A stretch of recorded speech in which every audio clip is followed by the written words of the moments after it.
Life isn't perfect, and neither are we. Nope. But we know how to face our fears And have some fun. and talk about all the messiest things of life. Like the messiest things. Get connected to yourself, get connected to others, and get connected to the life right in front of you. This is The Connected Life with Justin and Abby. That's me. That's you. And you. Wow. Wow. Yeah, hey. Oh, hello there. Yeah, so... What a funny way to introduce this podcast. Yeah, wow. Wow. Uh-huh. You know what last week was? Part 1. Double wow. Double wow. We talked about sex. Uh-huh, and we're going to do the part 2 right now. Yeah. And, sex part 2. And sex part 2. And on our way to get to sex part 2, we had a wow. Yeah. So we started this earlier today, and we kind of had some disconnection. Yeah, we started recording, and we just couldn't. It was hit like our there was a little bit of fumbling around, is what it felt like. Very much like the beginning of our marriage in sex. Is fumbling around through sex, trying to figure it out. We had a little disconnection. We took a break. We went and ate. Because Lord knows you need food is like the biggest. Yeah. You need some food. To get rolling into stuff. And then we started making out after lunch. One thing led to another. And then I felt like this is the way. If we're going to talk about sex, we should start it off with we've got to be doing that as practice. Oh, yeah. Like we need to remember what we're talking about. Good job. We need to be like, I don't want to be a hypocrite. I don't want to be telling them about something that we don't do. Yeah, but you did a good job. I will give you a 9-star rating. 9? Yeah. Oh, okay. Where's out of how many? Impossible to know. Impossible.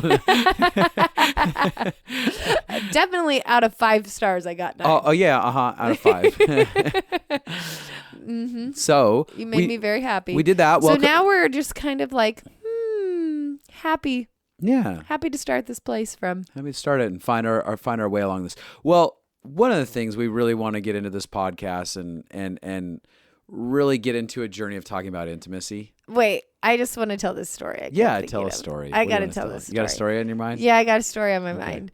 So when I was in college, I was a part of this college group. Well, no, when I was in high school, I went to this college group. I wanted to jump in before and loved it. And they had this name for it that was like a volcano kind of experience. And so I remember, but I didn't really I was very innocent, very naive. I was the person who never knew what the dirty jokes meant. Yeah, you never were. Understood what was happening. I corrupted you. You corrupted me. I did. But now I get to enjoy the humor on TV shows much more because I actually understand it. It's all so much more funny. But so I went to this college group. And I have to be honest, for a month, I called it the wrong name. Okay. And I didn't know how bad what I was saying was. I didn't know. So this is what I'm going to say. I called it erection for a whole month. I'm going to erection? What was it called? Yeah. It's hey, I'm going to go to the erection meeting. I'm going to go hang out at erection. Hey, it's time to go to erection. I had so much fun at erection. And I literally thought I was saying the word right, but it was eruption. Oh my God. Volcano eruption. But were people just so confused? Yes. What is this sweet innocent girl saying? What is she doing? Oh my gosh. Do you want to go to erection with me? Totally. What does that have to do with this? It has nothing, but it's a funny sex story, and I just think I'm in a good mood to laugh, and and that's what came to your mind after what we just did. We will title this podcast Erectionville. Just kidding. Part of what we love doing is shattering shame. What? Especially in conversations and especially around sexualities. 100%. People don't have conversations around sexuality, so they don't have roadmaps for sex. They don't know what sex is even for. They hear two very differing opinions on sexuality. Or they have conversations about sex, but it's all just crude joking. Right. So it's either we don't talk about it all, or we make light of it, and it's not something that actually matters. Has any value. Totally. It's the two pendulum swinging experience, the pendulum swinging. Yeah, absolutely. Experience. Yeah, I agree with that. So part of what we've chosen to do to facilitate inside of our personal life is create a world where conversations about sex were very normal Absolutely. and readily available. So a lot of people that we mentor, we have conversations, very direct and open conversations with. Yeah, and people in our world know that, like, very much like you talked about last week, how you created a vulnerable place where I could ask you questions, where I didn't have to know everything, where there was safety. Yeah. And we've created that as an atmosphere in our culture so that people can ask us questions and can be so honest and know that they're not going to be ridiculed for whatever they don't know. And what's beautiful is we get some hysterical stories and a lot of beautiful innocence inside of it. And so we all get to support people, and then we get to laugh together afterwards. Oh, 100%. And it's been everything from, like, you had to, like, draw the woman's anatomy for one of your guy best friends. Yeah, who I had sat never down and I was like, seen there's it. a vagina. Yeah. This is the hole that you put it in, not the other one. Yeah. You've had to actually, like, walk people through it. And these are, like, people should actually have good information. I don't know what they did in school when they didn't hear that. But yeah, when people get to a full adult age and they're not sure how to do it, either their parents failed them or maybe the school system did. Totally. And that's okay. It's okay. That's why we create a safe culture. Yep. So I have a story of one of our friends who, after they got married, our whole friend group kind of just has come into this culture. Now, they weren't all like that to begin with. Like, one of my good friends is English, so that she was much more reserved. Proper. Lots of my friends, like, squirm and squeal when they come around us in the beginning because they're like, oh, we've never been this straight. We've never heard, like, this talked about normally. Yeah. Just normal. And so, but now our whole friend group has kind of adopted this mentality. We're just honest. We're real. Nothing's taboo. And so she's asking this friend who had just gotten married, like, hey, how's sex going? And the girl's like, oh my gosh, I love it. It's so much better than I thought. It's so much more connecting than I thought. Like, it's really awesome. The only thing is, my legs are getting really tired. Which, of course, both me and my friend are like, that is an interesting statement. Why are your legs so tired? Squats? What are you doing? Yeah, what are you doing, squats? And so she goes, yeah, just every time we have sex, my legs are killing me. And so we're like, can you tell us what you do? Well, so my friend asked her, tell me, what did you do in sex to make your legs tired? And she's like, I put my legs straight up in the air. Like my legs are in the air. Like, you have to have them in the air. And my friend and me are like, I still don't know. Don't know. So then my friend is like, can you show me what you're doing with your legs? And so she lays down and flat on her back and puts her legs straight up, perpendicular, with her laying straight on the back. Is that right? Perpendicular? Yeah. Yeah. Like an ab workout. That's like what I do in yoga. Right? And she's like, this is how I do. So this is how I lay during sex the whole time. And I laughed so hard. Can you imagine trying to keep your legs straight up in the air the whole time? That would, of course, she's exhausted. I mean, building great abs, but exhausted. And so my friend's like, you can actually just bend your knees. Like, you can just bend your knees and put your feet on the ground. Like, you could do that. And it was like she had never thought of it. And I just thought, this is why we're supposed to have a healthy, safe culture where you can process about sexuality. Precious girl could have had a whole year. I mean, she would have had a great workouts.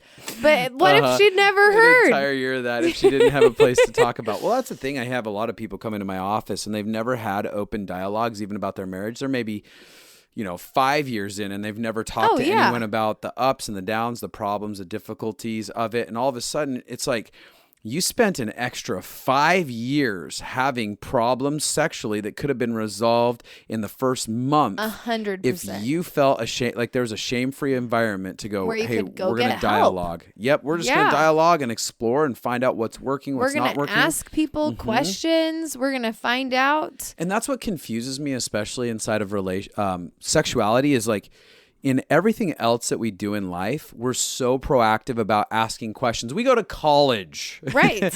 We go to college to learn how to do our, do taxes, build businesses, stuff like that. But there's not like diving deep into understanding sexuality, how we function, what that should look like in the bedroom. And I think what you're really saying is there's a lack of intentionality. Yeah. To actually dig deep into the beauty of what this thing is. And sexuality affects all of us at a very deep level. Yeah. Sexuality affects our identity, our self-worth, how we see ourselves, how we narrate the story. So, I mean, I can't tell you how much that just trauma in sexuality or fear in sexuality or shame in sexuality can affect pretty much every area of your life. Yeah. And so I remember when I was young, I had this woman who we used to ask tons of questions about her sex life because she had a great sex life. And just hearing her story was so empowering to me and like, okay, this is a thing. And I remember having I had so much fear and shame, and I knew I was locked up, and I knew that between the experiences I'd had with men and what I'd seen on culture, that I was like, I'm going to need a miracle for me to have a healthy sex life. Yeah. And so I went to my mom and I said, Mom, I need you to pray about my sex life. And so we didn't pray together, but we started praying separately that God would actually begin to prepare a great sex life, that it would be an area where there was breakthrough and freedom and healing and wholeness, that it would be something that was beautiful and anointed. Thank you, Susie. Mm-hmm. Yeah, she prayed faithfully. And I actually feel like we get to part of the gift in our lives is because there was actually we chose to value this. And I talk with people all the time, even married couples, where they don't pray for their sex life.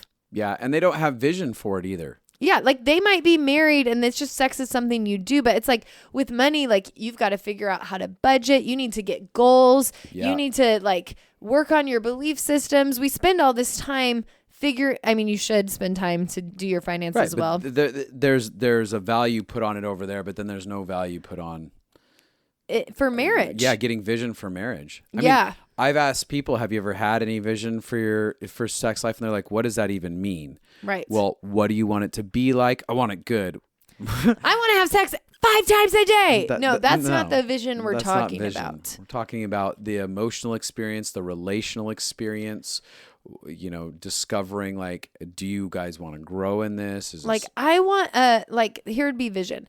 I want a sex life where me and my partner feel fully vulnerable, fully connected, where we feel so safe that we both get to show up for who we are, that we both get to explore this area, that shame from our past get broken, healing and our hearts get restored, that we become more of who we were made to be through the journey of sexuality, that we learn about the patience of God and we learn about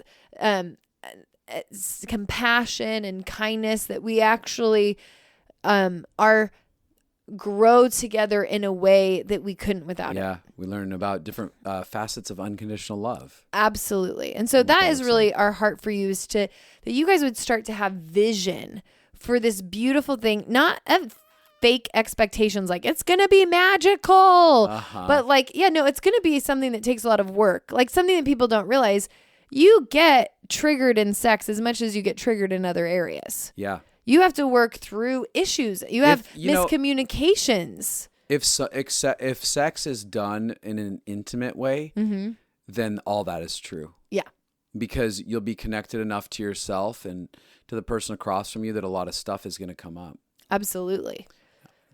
And that's the beautiful thing about it. So we're going to tell a couple stories again of what sex looked like in our first year of marriage and things that we learned. Yeah, I think one of my greatest values inside of sexuality was to discover what healthy sexuality looked like and how to foster a long-term relationship. And I talked about that some, I think, in the last episode, but just the idea that we want to foster long-term experiences. It's not, I think in the last episode I talked about how it wasn't about an orgasm. It was about connection and stuff like that. But what I realized even early on is, there was something so there was a type of power that we have over each other's emotions and hearts when we're choosing to be vulnerable in sexuality and we're letting our guards down. Yeah. That we could facilitate a lot of healing in that space and transformation. Well, because you're one on a level that you never are in any other way. Yep. So there is like this, you have an open access to actually have intimacy in a way that you don't. And I remember early on, you were talking earlier, just a few minutes ago, about the idea that, you felt locked up. Yeah. And that's an idea. A lot of people get into the bedroom and internally they feel gridlocked. They feel shut down. They feel voiceless. They don't know how to talk. They don't know how to be at peace. They don't know how to just enjoy a moment. And that's something that was, go ahead. Yeah. And gridlock doesn't even have to be like you're shut down. Like I know people that they can act sexy. Physically act sexy, yeah. But they're gridlocked on the inside. So there's no real emotions there. Or vulnerability. They're just kind of doing it. Yeah. And trying to perform for their partner. Absolutely. Rather than be part of an experience together. And this is why me and you are such huge advocates for, like, this is why we love sex inside of marriage. And so many people I know are like, well, why does that even matter? And because we're really talking about sex is the most vulnerable place you are with somebody, where you're giving them all of you. And the best, like the goal in sex is that you're fully connected inside your body and your spirit and your emotions, and you're giving yourself away and then you're receiving from the other person. And it'd be dangerous to give that level of you away to people that you don't actually know and that don't have a commitment and aren't going to be with you till the end. Yeah. And so part of this is, I'm not here to give a sales pitch on abstinence. Totally. Or, needing to have sex inside of marriage. That's my number one value. Yeah. It is. Like across the board, if someone says, what do you believe to be true about sex and sexuality and where it should be? I mean, if you were to get me down to one thing and be like, just baseline it. And I would say it's meant for marriage. Absolutely. And that conversation, though, has been a rule-based thing in a lot of cultures, and it's not about a value-based thing. And we're going to get into conversations about the value of it. And when Abby's talking about the idea of giving yourself away, there are a lot of people who can go, oh, well, sex doesn't emotionally affect me at all. I can have tons of sex and have no emotions about it. I'm like, you probably can. You've learned how to disconnect yourself from it. And you're having an experience of sexuality, like on a scale of, you think on a scale of 1 to 10, you're having a level 10 sex. But once you understand what it is to be heart connected and have real intimacy in the bedroom, absolutely, all of a sudden you realize, oh, I was having a level 2 sex. Right. And there's a whole bigger scale that exists out there. And part of this conversation is to help illuminate this bigger scale that exists and have you reevaluate, like, how am I approaching this? Absolutely. And so let's talk about the first year. One of the things that you did consistently to help bring wholeness and connection to me. Right. Well, so one of the things, going back to the idea that inside of this committed relationship, there's a lot more levels of vulnerability. All of a sudden, we're in a promise that says, hey, I'm not going to leave you tomorrow. Yeah. And you can give me the scariest parts of your heart. Yes. And you can trust me. Yes. Now, I get it. Some people are like, yeah, but sometimes people get divorced, blah, blah, blah, blah, blah. Well, yes, that's true. I could leave Abby tomorrow. Totally. And I'm not with her long term. But there is something about the idea that our goal is this commitment to each other. And because of that, up front, she's going, okay, I'm going to choose to trust him with these parts of me that feel really scary right now because he's promising to stay with me. Yeah. Where she wouldn't do that if it was just a dating relationship. So that being said, I see that she's terrified internally. She's locked up inside in a lot of ways. She's harboring different emotions. Mm-hmm. And I remember early on, there were multiple moments where you laid there naked. Yeah. Right. And you actually asked me to. Yeah. Which is vulnerable. Uh-huh. Can you just lay here naked? I think I got naked with you those times too. I don't remember. Probably. I think I did, just to be vulnerable. Like, here we are. Yeah. It wasn't about me trying to have sex with you or anything. Right. It was just me being present with you. And I began to speak over your body. Yeah. You put your hands like over each body part, like over my neck, over my shoulders, over my arms, over my, like you went through every body part and you spoke over my body. I began to say things like Abby's body, maybe Abby's shoulders. You can let go of stress and fear. Abby's body, you can trust me. It's okay for you to receive love. I'm not going to expose you. I'm not going to hurt you with your vulnerability that you give me right now. I choose you. You can let me choose you. It was stuff like that a lot. Oh, yeah. And you were like, I release unconditional love over this body. I release it over your history. I release love to come push all of the fear out. Yeah. I release the trauma from old memories to be gone from your body. Yeah. I give your body permission to feel safe with me. I give your body permission to relax. I give your body permission to know that I am protecting you. I will protect you. I will not steal from you. Yeah. And so I'm speaking into... we as humans have these natural fears of how we're going to be hurt, taken from, all these different things. And I jumped into that, and I really started speaking to that before Abby even had an ability to share it, before she even really understood what was probably going on inside of her. I could perceive it. Absolutely. And I started to engage you in those ways. And what you were really doing is you were bridging, and I didn't understand this, but again, I talked about like sex is meant to be, I'm in my body having sex with you. Present, not off in a laundry list of things to do up in my head. Right. Not fantasizing about someone else. Totally. But I'm actually here. But for lots of people, our bodies haven't been safe for multiple different reasons. Yeah. And so you were actually bridging the divide of helping me get present and helping me connect to myself. Yeah. Tell the story about the couple that you counseled. Yeah. So a lot of times, and this will kind of be speaking a little bit to women specifically, but this also affects men. Affects men, is applicable to men.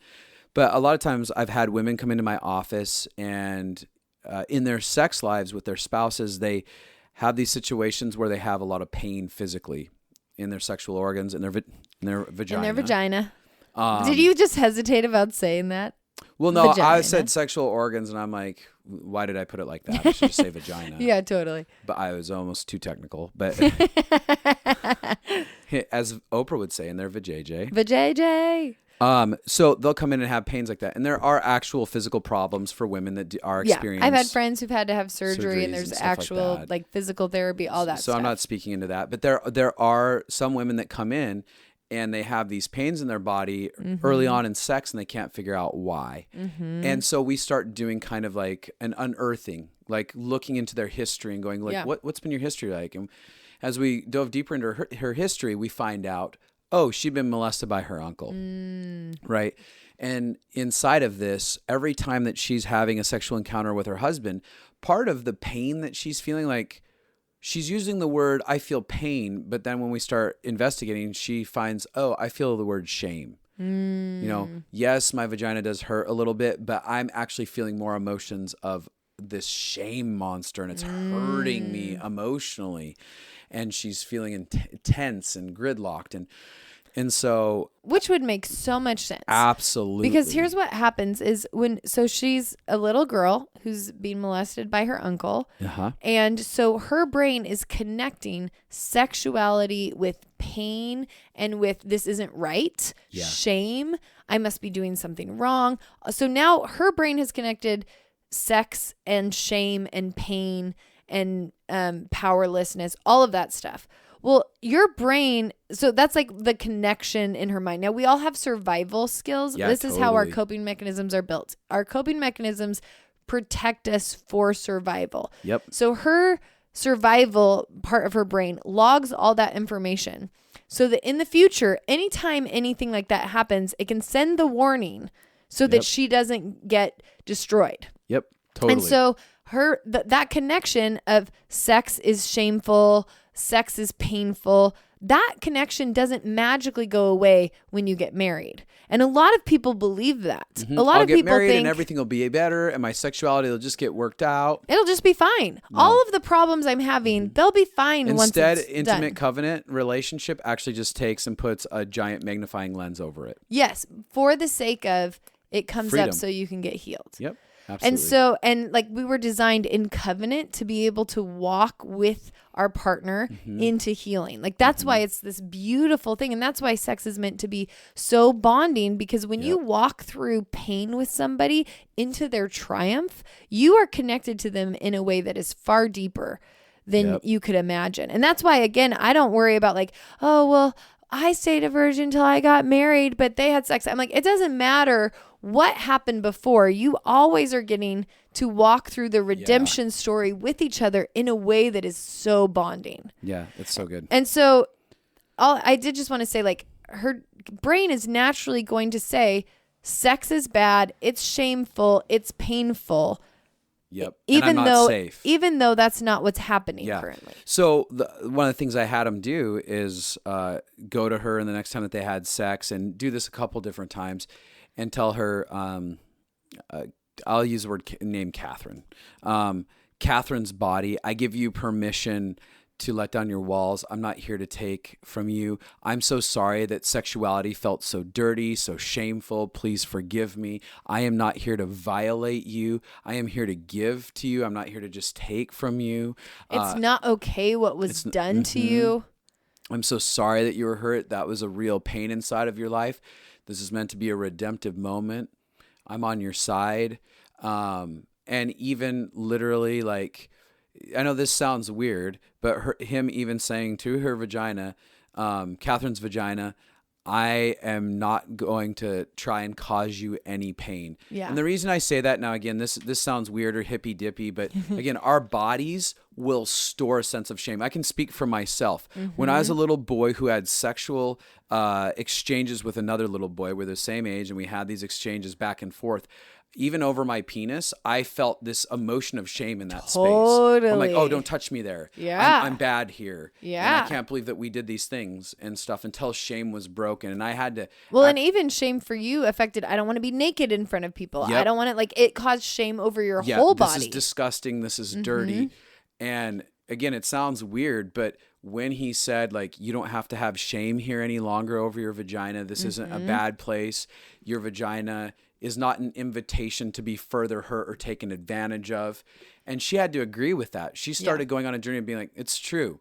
Like, my sexuality is not an invitation for me to be taken advantage of. Yeah. It's not a bad thing that destroyed me. And it wasn't even sexuality that hurt me in the first place. It was someone who had hateful intentions, dominating intentions, unhealthy power intentions, a lot of other stuff. So she starts accepting what he has to say, and what happens is peace starts filling her body, her mind. Her mind comes into a place of peace. Her body comes into a place of peace. Physically, her physical body stops tensing up, and which is so true, because sometimes people have pain in sex because they're so tensed. They're literally tensed up. They're because they're in protector.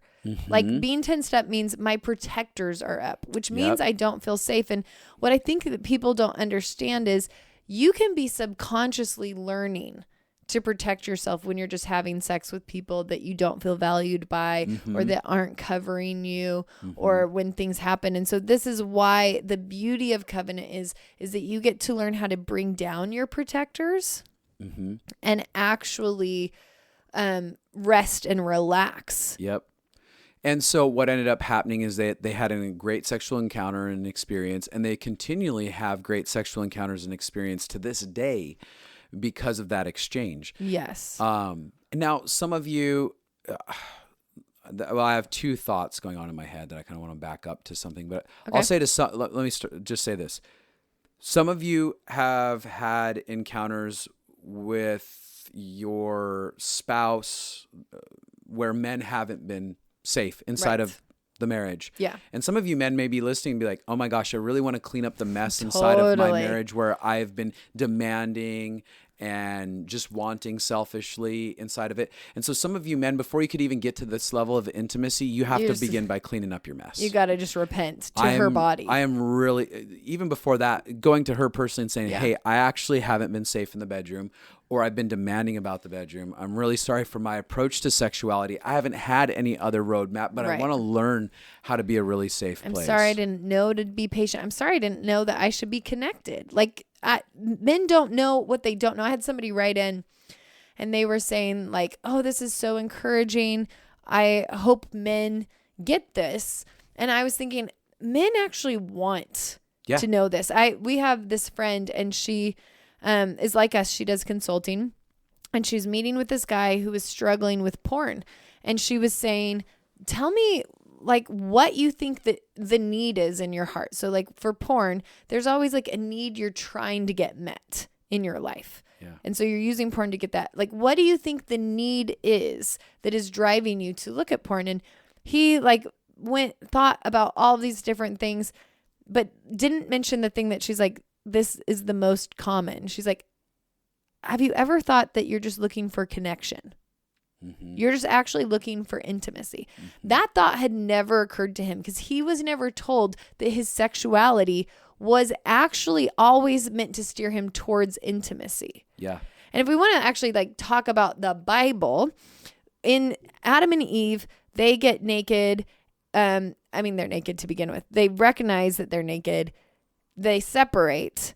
So I actually think that there's an innate desire in men towards sexuality because that is meant to bring back intimacy. Yeah. It's about bringing back connection. It's not actually meant to be just this body experience. Well, the cultural lie, and this is really helpful to know as we're talking about this, the cultural lie is that men are sexual creatures. And there's truth to the idea that there's something innate in us as human beings, that there's an innate drive to procreate, to reproduce. Absolutely. And so that is a real drive and desire, but it's not our soul makeup. The heart of our makeup as human beings is for relational connection. Yes. That is the original intent for humanity. And we've fallen away from that. And it's really terrifying. So men have been told you're reduced down to your sexuality, your penis, and that's all you really are. Mm-hmm. And so they're like, okay, I guess I just want sex. I guess that's what I am. But we have to, as men, we have to realize that we've been wrongly branded. Yes. And we have permission to explore the idea of like, what if my sexuality is actually an overflow of an extension of the idea of me being an emotional creature. Yes. Mm-hmm. Because this guy, when she's working with him, she says that she explains like, it sounds like you need more intimacy. It sounds like you need to be known more. And we actually had one of our best friends who was working through his porn journey years ago recognize this. Oh, when I want to look at porn, it's because I'm not being known. Yeah, I'm not feeling close. I'm not intimacy. Sharing my emotions with other people. I'm not. And it wasn't even like just with a woman. It was like with people in general. I have guys that they just start sharing their emotions with guy friends for the first time. Yes. Not just watching a football game, but actually getting into serious conversations about what they're working through. Yes. And all of a sudden, porn addictions start dropping off the mat because they're like, no, I have a good support group of guys who we're close with. Yes, actually, absolutely. So she tells this to this kid and his mind is blown because he's had so much shame that he's just out of control, like the branding from society that you said. He has so much shame about that when he hears like, I'm needing connection. Oh, there's something good in me. Yeah. I just need to learn how to get this need met in a healthy way. Totally. But this is the thing. Men were made for connection as much as women. They've just been lied to about that. Absolutely. So going back to us, there was this place where I'm facilitating just these very vulnerable moments. And I think that, a minute ago I did throw men under the bus a little bit about having to apologize. As a side note, there are some women that need to stand up and go, 100%. I have emasculated you. I have controlled you through my sexuality, withholding from you. Punished you in different ways. And there are some women that could really bring some healing to men's hearts. Absolutely. Because it's an equal thing. Yeah. And it's my job as a woman to figure out how to be powerful, how to have a voice, how to have needs, how to communicate what is going on. Mm-hmm. And again, sex is meant to be both people are coming to the middle to meet. And so I agree, women as much as men need to go on the journey. But so talking about our first year, one thing you did is you spoke over my body. You released fear. You released trauma. You just invited love. You're like, love, come be over her elbows. Love, come be over her thighs. Like, you invited the presence of love to live. Did that affect you? In my body. Radically. What did you feel through that?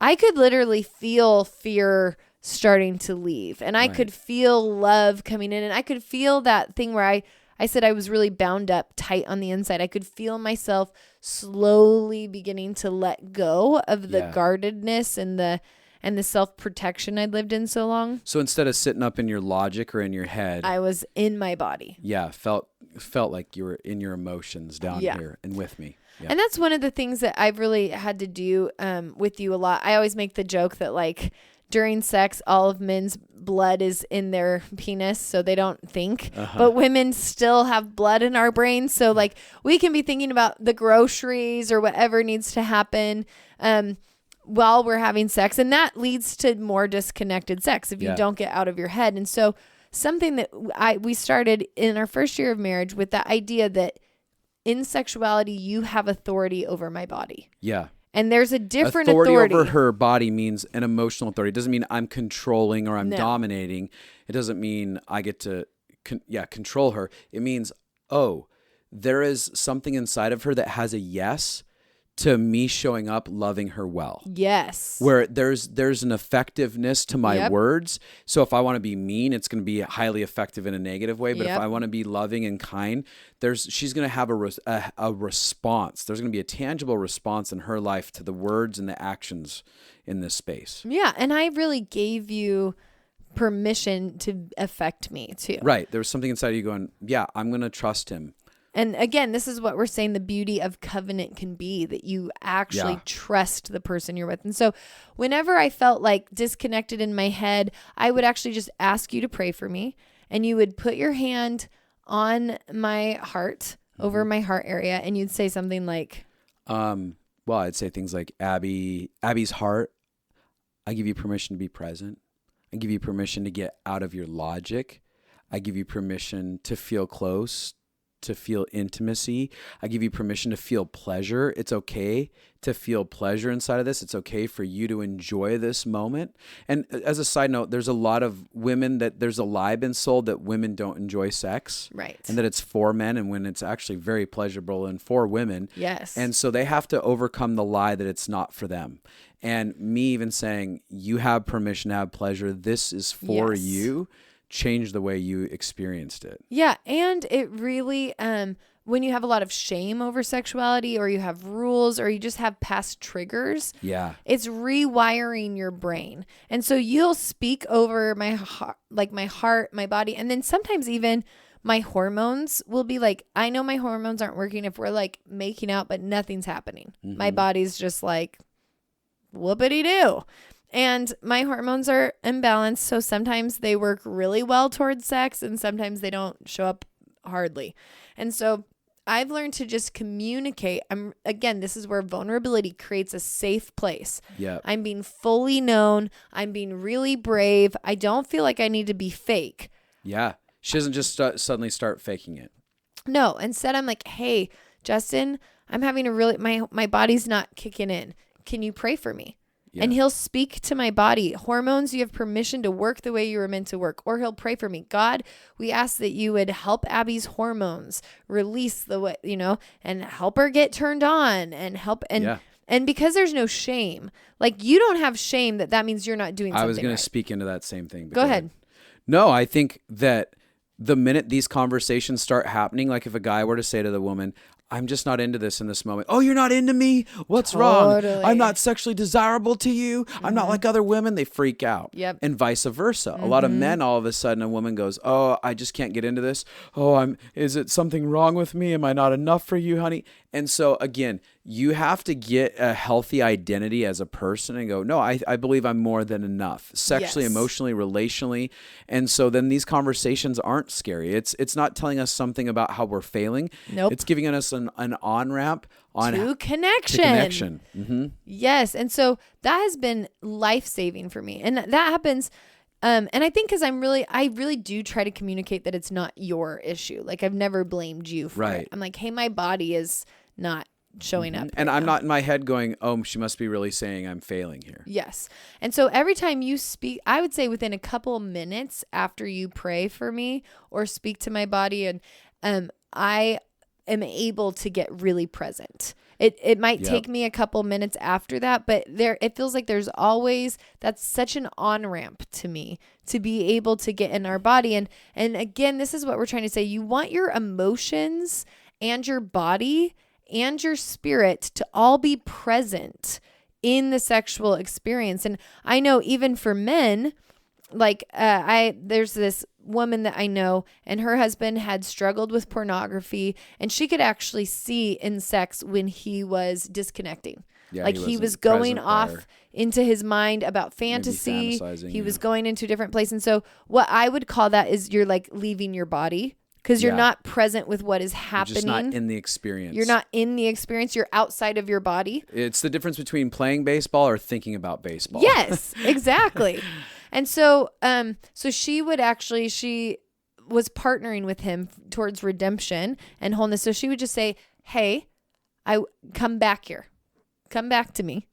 And they went on the journey of him learning how to drop back into his body, because something that we don't realize is that in our singleness or past relationships, we learn habits that don't just magically go away when you can have sex. Yep. And so if you learn to disconnect from your body all of the time, now even though you're in a safe place, a good marriage or whatever, now you're disconnected from yourself again, because that's what is normal. And that's why I think we have such a value for honoring your sexuality through the whole journey, because it sets you up. Like you want to be able to be connected to yourself. And that, like what you even said, it's like the idea of pornography and masturbating outside of marriage to pornography. The problem is that you learn how to connect with imagery inside of your brain on a screen instead of a human being. And you don't even know how to be with another human being. And that's why when I talk to clients even about that aspect of stuff, I'm like, you can make whatever decisions you want, but what's the outcome you want? Do you want to always have this hurdle that you're trying to fight over because you have to be lost in your head rather than fully present with a person? Now's a good time to start winging yourself off of this experience so that you can learn how to be. 100%. And I just want to mention this, whatever your sexual history is, if you've had porn addiction, if you've had sex with 1 million people, if you've made a mess, like one of the things I like to say is Justin had been addicted to porn. He'd had his sexual experience with it when he was a kid. He had other sexual experiences when he was an adult, but he went and decided, no, I want to see redemption in this area. Yeah, I want to understand. I want to have a great sex life. I want to figure out what to do. And so he began, you became celibate. Yeah. You were celibate for 7 years when I met you. Yeah. And you actually went on the journey of learning and stewarding. And so what I want to do is, like, it doesn't matter. Like I always tell people, I was like the pure person. I did all the right things. And then I marry you and you'd done all of the things you're not supposed to do. But because you actually had turned towards redemption, there was healing. You led me. In the midst of it. I learned from you. And so I want to break down the lie. It doesn't really matter what history you've come from. We don't want to create fear in your single season. Or if you're married and you had a crazy history. Our whole thing is we walked through so much healing together. Yes. And so whether you've had a horrible marriage up till now, you can still walk through healing together. At any given moment, you can choose. Whatever your sexual history is, now is the time to begin making choices to create a vision for your future that is so good that it's easy to wait, because you actually have something you want that is tangible. So really it's, what does it look like to be a powerful person inside of my journey of sexuality? And what does it look like in that power to be deliberate? Because part of being powerful is being deliberate about what life we're creating in any area. Absolutely. The other thing I wanted to mention is, so you would pray for me, you'd pray for me to be present, you'd pray for my hormones to work. Another thing that I did is I really prayed for ideas. So like we talked about last week, I was like a nun. I was like so innocent and naive. I don't know what to do. I didn't know what to do. And so I would pray like, God, give me ideas of how to seduce him. Give me ideas of what would be fun for us to try. And some of them were like complete like duds where it was like, well, that's not sexy. But some of them were like, wow, that's amazing. But I would always feel inspired. Like we were talking about, being powerful is being intentional. Yeah. So I actually was connecting with God and myself over the area of sexuality to bring. Yeah, so we were both on both of ours, on each side, going, how can we win each other's hearts? And, you know, the other thing is that at every failed attempt on either side, we were celebrating who each other was. So I was celebrating how cute she was when something didn't work out. And I was like, absolutely. I was like, oh, that's cute. Like, I wasn't shaming her. I wasn't like, what are you doing? You're an idiot. I was just like, oh, okay, well, that didn't work. Let's try that again. And we were laughing and giggling together. Oh, yeah. So it was very lighthearted and connected. It was so great. Mm-hmm. Did you want to talk about the way men bond versus women? Yeah. Okay. So this is like, I love this so much. And I think I mentioned this again in a couple other episodes. But so I had a counselor tell me this once, and I didn't agree with her in the beginning. And then I have found it to be true. She said, women bond through sex and men bond through pursuit. And I was like, no, that's not true. Like, I've heard my whole life, men need sex. That's why. Mm-hmm. And so what she ended up saying is like, think about a one night stand, a stereotypical one. Yeah. Stereotypical, generalizing. Yeah. Broad stereotyping. Women are more likely to be bonded to a guy after. I think I love him and I want to be with him the rest of my life. Or just, I want to see him again or whatever. The guy's like, whatever. Totally. And that's broad stereotype because now women are really learning to act like men and disconnect from their sexualities and disconnect from their bodies. And because they think that's the only way to be powerful. Yep. That's literally taught. I had a client who was in a liberal high school, and the high school actually taught that that's how you're powerful over sexuality. If it means nothing, then it's powerful because then it can't affect you. Yep. But our goal is that sex can affect us. Yes. That we should manage our life well. Yeah, it should affect us. Mm-hmm. So, what was the story that I was talking about? This is an ADD moment. You mean the inside of the school? About men versus women. So, actually, men bond through the pursuit. So, on a one night stand, the man didn't have to pursue you at all. He didn't have to pay a price for you at all. No. And so, he has no bond. He's not bonded to you. Yeah. So every time, you know, one of the things I tell the women, like every time you choose to just have sex with a man without him having to pay a lifetime price for you, a commitment to you, you're actually saying you don't have worth or value. Yeah. Really. And because he's going, no, you're not worth anything. I can leave. So for instance, in our relationship, going back to the idea that, like, first and foremost, I didn't push the sexual boundaries in the relationship in any way major. No. Because I was wanting to have a good long-term relationship, but also in that process, I was paying a price without quote unquote getting anything out of it. Yeah. So to say, I'm like, I am sacrificing. I am desires and everything else that I want because I want you to know that I choose you for you, not for something I can take from you. And over again, I chose her through heavy, messy, emotional things that were going on between us, but I was choosing in. So that by the time that I have sex with her, that isn't where I'm bonded. I'm bonded in paying the price. It's like the idea that, like, to me, she was a Ferrari that I paid for out of pocket. She wasn't a Ferrari handed over to me. I look at women as like this very valuable thing, right? Yeah. And so if a woman is a Ferrari and she's just handed over to someone, they just you give your 16-year-old kid that Ferrari for their birthday. Drive it like they stole it. Totally. No big deal. They don't even know the price and the value of that Ferrari. But now I get handed this Ferrari after paying this heavy price for it, and I'm like, it's gonna get taken care of really well. Oh yeah, I'm never doing anything to crash this Ferrari. So even long term in marriage, you know, we're about 11 years in now. Yeah, pretty close to that. You're like, I've paid a price for this. So the idea of an affair is incredibly unappealing to me because I'm like, worked so hard. I paid 11 years of life to be in relationship with this person. Why would I just want to set fire to it?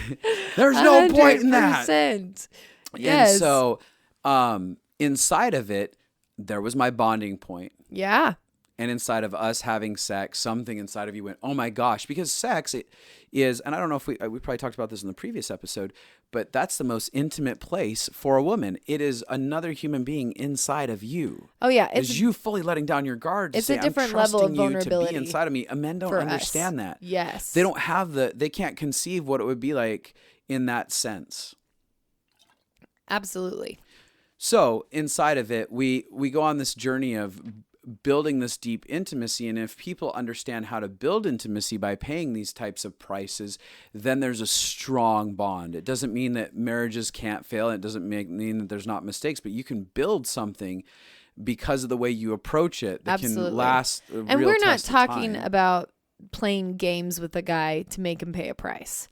No. That's not what we're talking about. We're just talking about having good boundaries. And here's the deal. If you're married and you're like, yeah, we never had that proper bonding thing, that's great. You can actually do that now. Yep. You can pay the price now. Yep. You can bond together now, because if you didn't have him pay the price before you got married, well, now there is still a price to pay for him to walk through, for you and him to walk through feeling safe. And part of paying that price now is the conversations like these. Mm-hmm. It is facing emotional hurdles that feel really difficult that we've been avoiding inside of marriage. Totally. Being willing to humbly acknowledge, I approached this in a way that wasn't so beneficial. Right. And I don't know everything and I want to learn. Yes.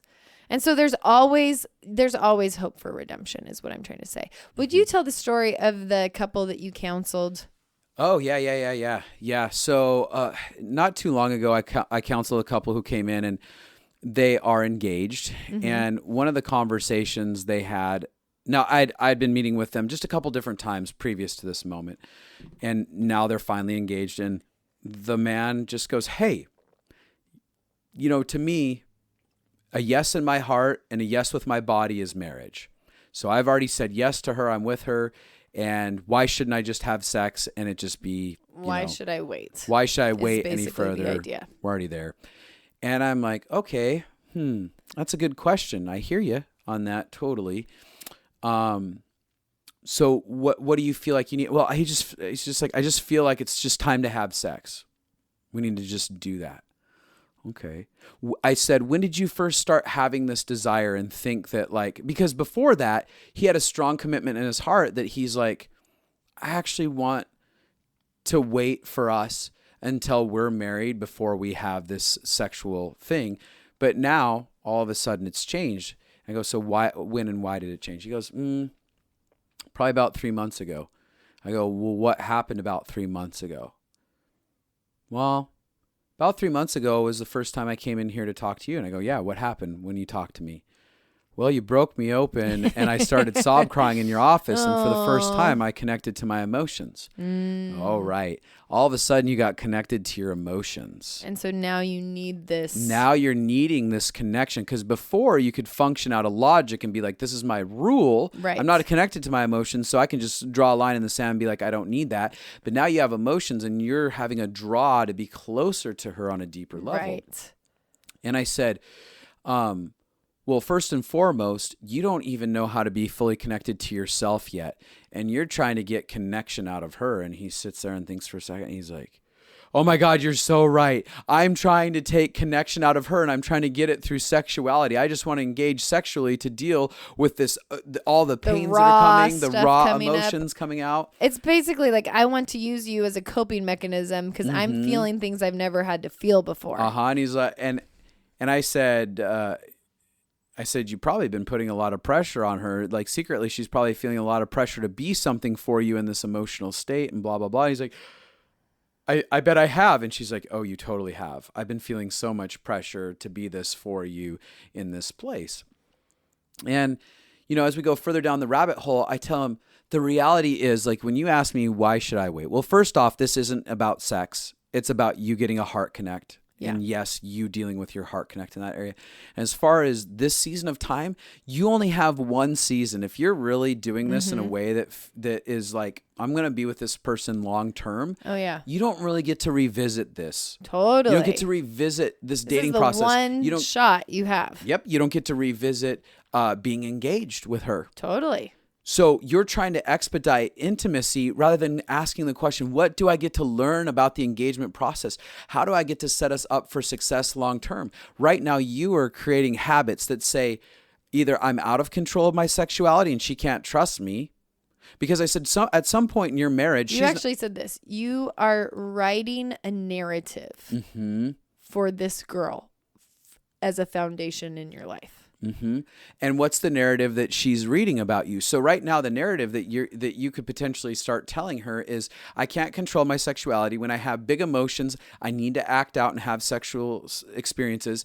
And if at some point in the journey in your marriage, she has a season where she can't have sex with you, then in the back of her head, she keeps rereading this narrative that says, oh, he's probably going to go have sex with someone else. Now, you may not. You may be fully committed, and it doesn't mean you're going to go off and have sex with someone else, but it starts creating a breaking down of trust long term where these questions come in. And it doesn't mean it can't be shifted and changed and rebuilt, but I'm like, what kind of narrative do you want to leave inside of her head and her heart? Which is how you and I navigated. Yes. I created a narrative for you about how I'm going to manage my sexuality and the approach to the relationship and my emotions, where long term it's been like, I feel safe with him. Oh, 100%. I feel like I can trust him because I saw him at a time when he could have said, it doesn't matter, let's just go down this road. Totally. But he sacrificed something there and managed himself well. Which is, you had the long game.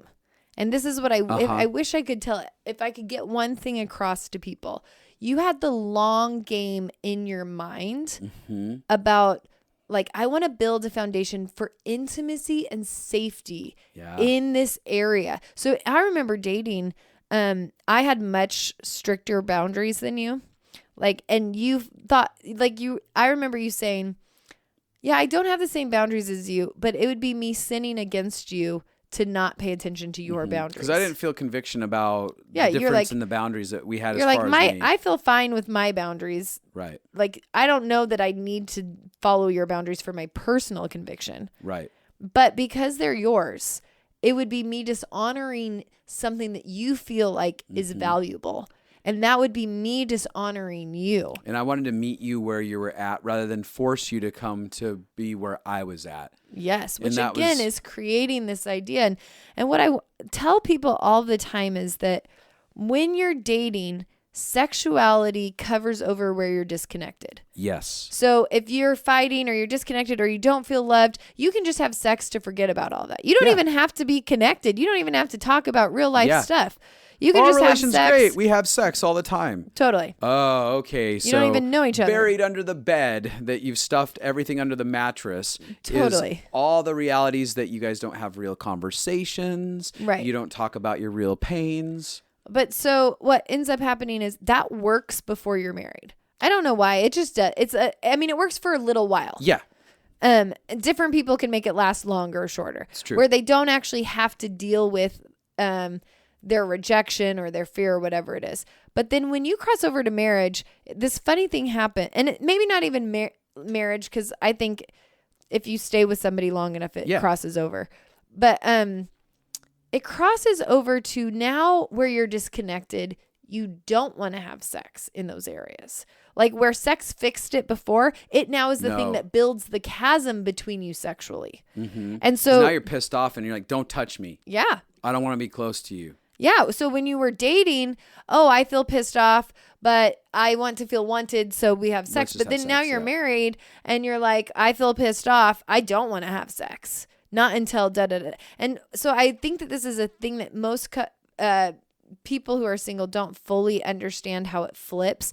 So that's why we always are saying, like, you need, when you're dating, to actually build healthy connection muscles, to be good at talking and working through things and meeting each other's needs and have good communication. Because if you have, instead of having weak connection but good sexuality, like strong sexuality connection, you want to have a strong connection muscle, because in marriage, a strong connection muscle adds to your sexuality. Yep. and creates a safe place. So I know this is a funny episode because it was at singles and marrieds.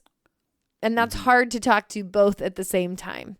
Yeah. But our heart is that you would feel inspired to pay a price for a great sex life, whether you're married or you're single. That you'd begin to feel inspired to do the work. To cast vision. I mean, if you're married, the homework that I would give you would be to sit down and actually have a conversation with your spouse and begin making declarations of the kind of sex life you want to have.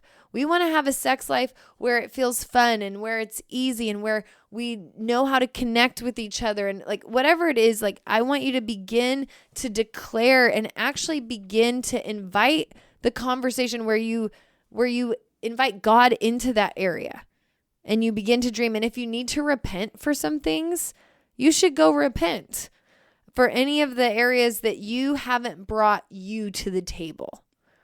And then for single people, I'd give the homework of get a vision for what it is that you want to say yes to long term. Mm-hmm. What is the beautiful thing that you want that the price you're paying builds into? Mm-hmm. And I want to be careful because I said this last time too. There used to be this myth that if you don't have sex before marriage, you get a reward by having a perfect sex life. And so you've got to understand, no. You don't have sex till marriage, and then you still have to pay a price. Yep. You have to pay the price of vulnerability, working through triggers, being present, being connected to yourself. Like sex is always going to cost you.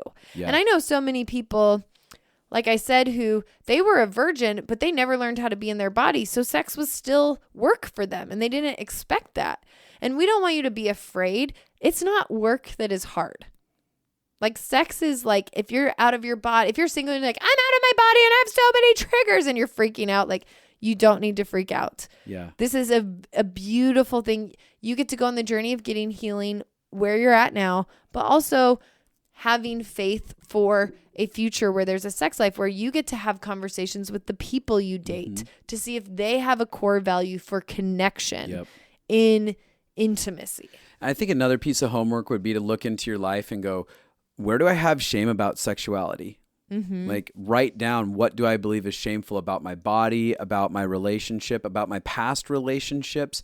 Am I still carrying shame in areas? And what do I do about defeating that shame? And how do I forgive myself for past events? I know that there's so many people that hold on to deep unforgiveness towards themselves. Absolutely. And that's actually what tears down the relationships that they are in, especially in regards to sexuality, because they're just hating themselves inside of it. And so that's one of the biggest disconnectors in sex is self-hatred for past sexuality issues. Mm-hmm. Mm-hmm. And so being able to forgive yourself and letting go of comparison inside of the bedroom and asking, if what comes to my mind right now are people who've been married like 20, 30 years and the sex life is just kind of dead and they haven't had anything fresh in years. Right. And they don't want to talk about it because there's an immense amount of shame because it's kind of dead and behind them in a lot of ways.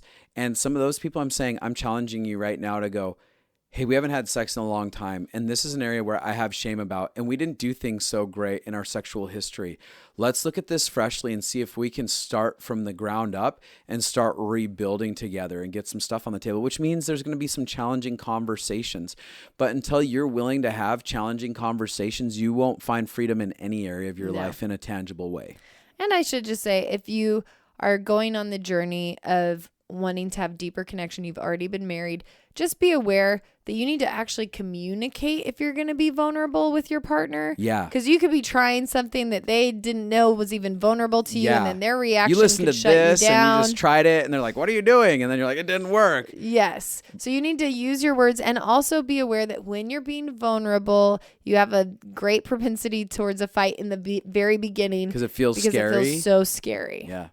But you don't actually have to live afraid of vulnerability. You can get comfortable in it. So we're going to have more conversations about sexuality. We may in a couple of weeks have a conversation with Abby's best friend potentially about sexuality.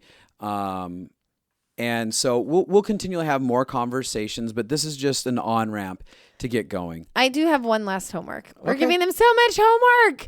But I think it'd be great to begin having conversations with people in your lives. Spread the podcast around. It'll be great for us and great for you. But start to have conversations with your friends so that like whether you're married or not, you might need to have some conversations with people just to break through that, like, this feels awkward. Even asking questions like, why don't we have conversations about sexuality? Or why, when we have conversations about sexuality, is it always demeaning, or is it always just funny and just cracking jokes about it? Do we actually want to have conversations about other areas? What's scary about that? And some of you need to own your story. Like, we talked about a lot of different past triggers that can affect people. Yeah. So some of you need to just be sharing your story. Like, here's my history. Here's what I've gone through. Here's what I'm afraid of. And actually begin to start the process of bringing it into relationship, because shame is always meant to keep us isolated, and to live a connected life, you actually have to have connection. And so we want to start, our dream is to start a movement where people feel whole enough. They can be honest. They can get help that they need. They can invite input in so that they can get free. And so the last thing I'll say is this, after that is, hey, we do this for free. And so the only thing that we ask in payment for this, if at all you were like touched by it, is get on and subscribe on iTunes or whatever you're using. Subscribe, rate, review. That helps get the message out, and go share with somebody. Yes. Like, oh, these are people in a community of people that need to hear what's happening. And again, we do it for free because we just want to create a movement of people who are learning how to get connected, learning how to love each other, learning how to be transparent in their lives. And you can check us out on Facebook.com/The Connected Life Podcast, and follow us on Instagram. Abby Stumble and Justin Stumble. Also, really quick, it's like so easy to rate. You just click 5 stars. That's all you have to do. Yeah. Just click the 5 stars. Yeah, the 5 stars. Not that I'm telling them. I mean, like, you can click whatever stars you want, but it's like, it takes 1 second to do it. I didn't realize that until this week. Yeah. I was like, easy. Oh, I can always we actually have a 1-star review. And because I was dinking around and I accidentally hit 1 star on my phone because I was like trying to figure out this. Because it's that easy to rate it. And it was literally me. Yeah. And I died laughing. I'm like, did I just give myself a 1 star? How do I undo that? undo. That's that was funny. Hysterical. Anyway, so thanks for joining us, everybody. And goodbye. Goodbye.